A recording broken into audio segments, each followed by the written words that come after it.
Muy buenos días, niños. Quien les habla es el profesor Ramos. Con mi persona están llevando el área de geografía, ¿sí? Y bueno, eh, la semana pasada, poco recordando, hemos llevado lo que viene a ser ciencias auxiliares de la geografía y qué es lo que estudia la geografía, ¿de acuerdo? También hemos hablado sobre qué es fenómeno geográfico y qué es un hecho geográfico, ¿no? Sabemos cuál es la diferencia.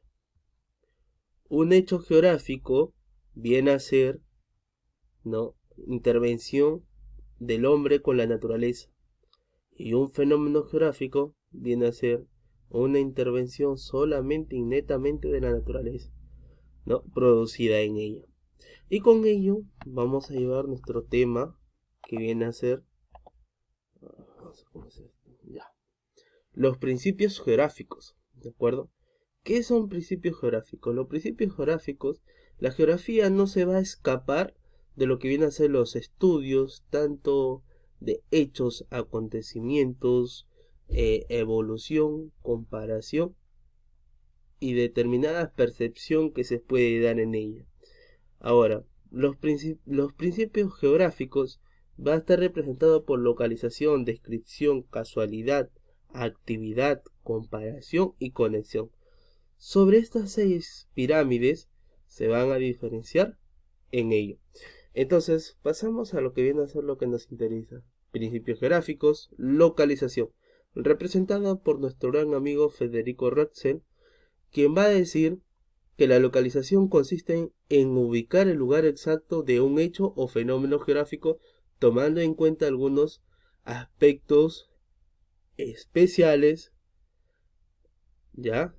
Como viene a ser punto de origen o lugar, o como él lo llama, pues no, espaciales, ¿de acuerdo? ¿Por qué? Porque va a determinar un determinado espacio, ¿de acuerdo? Él lo denomina espacial, ¿ya? Ahora, en ello se va a denominar la latitud, longitud, altitud, límites, superficie, ¿de acuerdo? Por ejemplo, un claro ejemplo, vamos a tomarlo así nada más, el terremoto de Ica, ¿de acuerdo?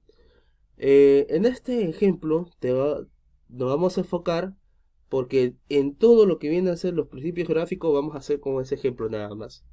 ¿De acuerdo? El terremoto de Ica. El terremoto de Ica, claro, este viene a ser la región de Ica, sucedió en este punto. ¿Ya? Entonces ese fue el epicentro. A 300 kilómetros sudeste de Lima, ¿no? Entonces, aquí lo que nos da a entender es la ubicación, o conocido como localización, ¿de acuerdo? Es ubicar el punto exacto de la Tierra en donde ocurrió el hecho o fenómeno, ¿de acuerdo? Eso es lo que explica Federico Ratzel. Pues bien, pasamos a la siguiente que viene a ser descripción. Descripción. ¿Quién es el que hace avocación a esta teoría? Nuestro gran amigo Pablo Vidal de la Blacha, ¿de acuerdo? ¿Qué va a decir eso? Consiste en las características de un hecho o fenómeno geográfico que queramos estudiar. Entonces, como nosotros ya habíamos hecho el ejemplo del terremoto de Ica, vamos a seguir con ello. Entonces vamos a ver la descripción, magnitud, fecha, ¿sí?, profundidad y dónde ocurrió. ¿De acuerdo? Entonces estás describiendo el hecho, ¿sí? Ahora, por ejemplo, ¿no? Magnitud 8.0 grados. Fecha y hora, miércoles 15 de agosto de 2007 a las 23.40 minutos 56 segundos. Profundidad 30.2 kilómetros, donde ocurrió en la región costera del Perú, ¿no? Central, ¿no? De Perú central, pues, ¿no? Porque Ica se ubica en el centro. Ahora, entonces ya estamos describiendo el hecho o fenómeno, ¿de acuerdo? Ya tenemos el punto de origen, que viene a ser la localización, ya tenemos la descripción del problema, y ahora vamos a pasar a lo que viene a ser la conexión o relación. Lo que nos plantea John Brunes. ¿Qué dice este señor? plantea que todo hecho o fenómeno geográfico debe ser estudiado como un todo y no de forma aislada. ¿Qué quiere decir? Que no solamente tomar los fundamentos como hechos, sino también fundamentar cómo en global o cómo todos participamos en ello. El terremoto de Nica, seguimos con eso. Este terremoto provocó cuantiosas pérdidas tanto materiales, de vidas, provocado por el deterioro de la economía, del patrimonio también, cultural y espiritual. ¿De acuerdo? Por ello, a la vez, también se va a ligar con lo que viene a ser la solidaridad de todos los peruanos, ¿sí? Como también de algunos artistas que en ese tiempo, en esa época, colaboraron con esta manifestación de hecho o fenómeno que sucedió en Ica. Entonces, esa es la conexión de todos los peruanos, ¿de acuerdo? Esa es la conexión, esa es la relación. Por ejemplo, ¿no? Si hoy estamos viviendo esta pandemia, ¿cuál es la relación de nosotros? ¿Cuál? En que todos vivimos aislados. Esa es la relación de todos. ¿Y cómo hacemos para prevalecer esto? Entonces, esa es la relación que vamos a conseguir, según Jan Brunner. Pues también este señor nos manifiesta que la actividad o la evolución también se va a detallar en este punto. ¿Qué quiere decir? Todo se encuentra en constante transformación, teniendo como agentes transformadores al hombre o a la naturaleza. Por ejemplo, ¿no? Este viene a ser el terremoto de Ica, ¿de acuerdo? Ahora, supongamos, en algunos casos, este viene a ser el epicentro, por acá, ya.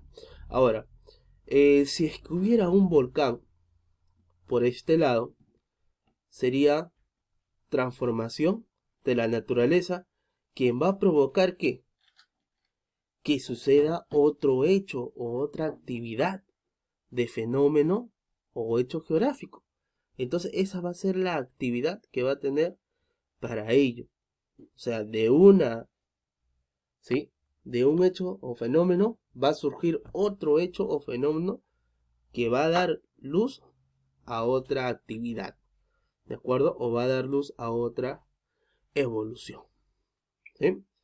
Ahora bien, pasamos a lo que viene a ser con Alexander von Humboldt. ¿Qué nos dice este señor? Nos dice que el principio gráfico de la causalidad. ¿Qué quiere decir ello? O quizás nos dice origen. Permite identificar el porqué de la ocurrencia de un hecho o fenómeno geográfico. Otorga carácter científico a la geografía. Él va a tratar de explicar por qué sucedió este hecho geográfico. Recordarás tú que nosotros estamos en el cinturón de fuego, en el cual nosotros somos una zona de actividad sísmica.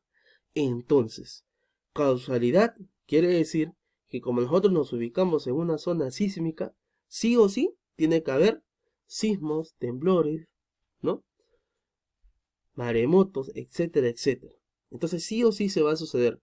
Pero esto gracias a qué? A que nosotros nos ubicamos, ajá, exacto, en el cinturón de fuego. ¿De acuerdo? Entonces es por eso que la causalidad va a ser surgida o va a tener origen a ese punto, según Alexander von Humboldt. Y por último, vamos a tener el principio geográfico de la comparación. ¿Cómo? Sobre nuestro hecho geográfico o fenómeno geográfico en un determinado lugar manifestado en otro determinado lugar. ¿Qué quiere decir con ello? Son analogías, son comparación, ¿no? Por ejemplo, ¿no? Cuando sucede, por ejemplo, temblor acá en el Perú, lo que sucedió en Ica, después, posteriormente, unos años, sucedió en Japón, otros años va a suceder en Kenia, y así sucesivamente, pero son mismos temblores, semejantes, ¿sí? La misma magnitud, o quizás menos o más, pero la gente compara, y al comparar, estamos hablando lo que viene a ser el principio gráfico de comparación. ¿Qué nos dice Carlos Rito? Nos dice que consiste en establecer semejanza y diferencia entre el hecho o fenómeno geográfico que estamos estudiando con otro que se ubica a otras latitudes del globo. ¿El globo qué quiere decir? Globo terráqueo. Por ejemplo, ya esto ya no habla de lo que viene a ser este terremoto de Ica, sino ya habla del terremoto de Japón. Y así sucesivamente vemos o estudiamos lo que viene a ser los principios geográficos. Bueno chicos, me despido. Espero que sigan las indicaciones. Nos vemos, cuídense.